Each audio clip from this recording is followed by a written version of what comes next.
जिस इंडिया गठबंधन को लेकर बड़े बड़े दावे किए जा रहे थे, उस इंडिया गठबंधन में मध्य प्रदेश चुनाव को लेकर जिस तरह से घमासान मचा हुआ है, उसको देखकर ऐसा लगता है कि आखिर इंडिया गठबंधन का भविष्य क्या है।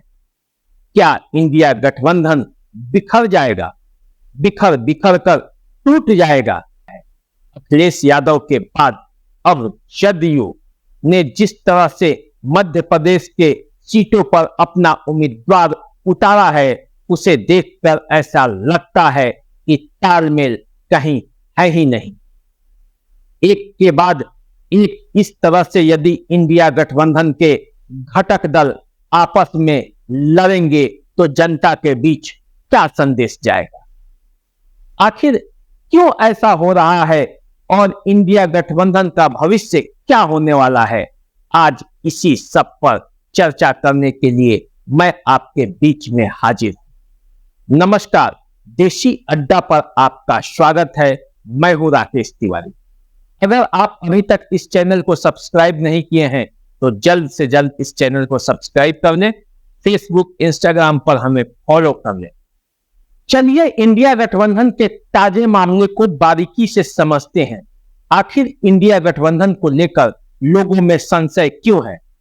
क्योंकि सबसे पहले समाजवादी पार्टी के अखिलेश यादव ने कांग्रेस पे कई बड़े आरोप लगाए। वे ऐसे ऐसे बात बोले जो किसी गठबंधन के लिए नहीं बोलना चाहिए, क्योंकि कांग्रेस ने भी उनके साथ ऐसा ही व्यवहार किया। उसके बाद अब जदयू ने मध्य प्रदेश के चुनाव में अपने प्रत्याशियों को उतारकर कांग्रेस के खिलाफ विद्रोह का बिगुल फूंक दिया है। इसे क्या माना जाए? यदि कांग्रेस मध्य प्रदेश में चुनाव लड़ रही है और जदयू और सपा वहां उनके खिलाफ चुनाव लड़े, तो फिर इंडिया गठबंधन में यह कैसा गठबंधन? इस गठबंधन के भविष्य पर प्रश्न चिन्ह आखिर क्यों लगता है? क्योंकि इस देश की जनता भारत के राजनीति के इतिहास को समझती है, जानती है और परखी हुई है। भारत की जनता कांग्रेस और समाजवादियों दोनों के रिश्ते को अच्छा से समझती है। कांग्रेस आज तक किसी भी गठबंधन सरकार को स्थिर नहीं रहने दिया है, जबकि समाजवादी कभी भी एक मंच पर नहीं आ पाए हैं। जब भी एक मंच पे आते हैं, सिर्फ फुटौवल शुरू हो जाता है। जैसे ऐसे सत्ता भी पा लेते हैं, लेकिन सत्ता पाते ही फिर वो अलग अलग राह पकड़ लेते हैं। समाजवाद कब परिवारवाद में बदल जाता है और परिवार में कब झगड़े शुरू हो जाते हैं, पता ही नहीं चलता। ये भारत के राजनीति का इतिहास रहा है, जो समाजवादियों का इतिहास है।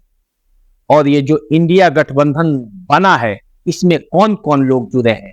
इसमें तो एक कांग्रेस है और दूसरे समाजवादी विचारधारा से जुड़े दल, एक दो और क्षेत्रीय पार्टियां हैं जिनका भी विचार को इस देश की जनता समझती और जानती है। अब जिस उद्देश्य के लिए इंडिया गठबंधन की स्थापना हुई है, जिसके लिए निर्माण किया गया है, उस उद्देश्य को पाने से पहले ही यदि छोटी छोटी बातों पर इस तरह से हल्ला मचने लगे, तो इसे क्या कहा जाए? इसका भविष्य कितना सुनहरा दिखाई देता है, ये खुद पता चल जाता है। अब देखिए, जल्दी से एक बार इतिहास पर नजर डाल लेते हैं कि कब कब गठबंधन बना और कब कब टूटा। 77 में समाजवादियों ने गठबंधन बनाया और कांग्रेस के खिलाफ लड़ाई लड़ी, लेकिन नतीजा क्या हुआ? आपस में ही लड़ गए और सरकार कितने दिनों तक चली सब जानते हैं।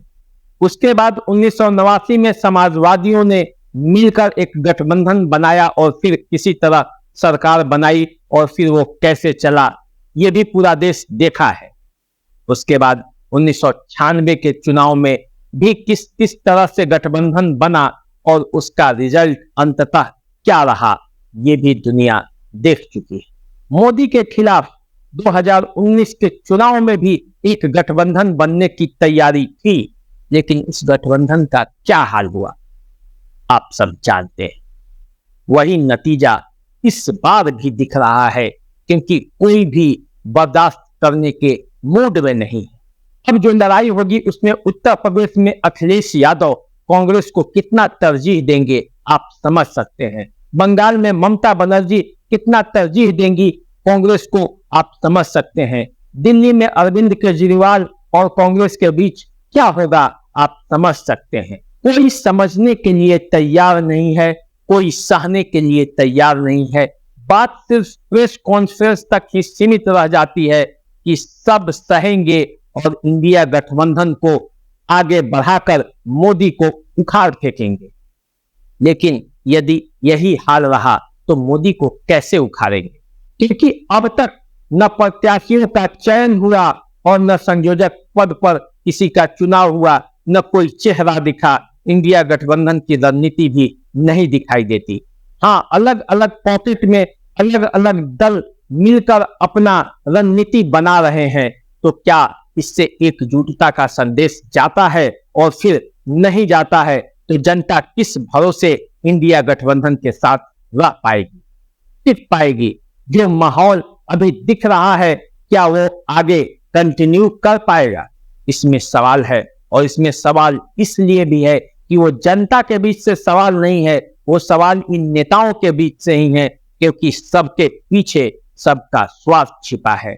और जब स्वार्थ छिपा होता है तो कभी भी न गठबंधन टिक पाता है और न बन पाता है। तो अब देखिए आने वाले समय में क्या होता है और कैसी परिस्थिति बनती है। लेकिन मध्य प्रदेश के चुनाव में जो स्थिति बनी है उससे तो इंडिया गठबंधन के भविष्य पर प्रश्न चिन्ह लग ही गए हैं। चलिए इसी तरह के और मुद्दों को जानने और समझने के लिए हमारे साथ जुड़े रहिए। देसी अड्डा को देखते रहिए। चैनल को सब्सक्राइब कीजिए। फेसबुक और इंस्टाग्राम पर हमें फॉलो कीजिए। नमस्कार।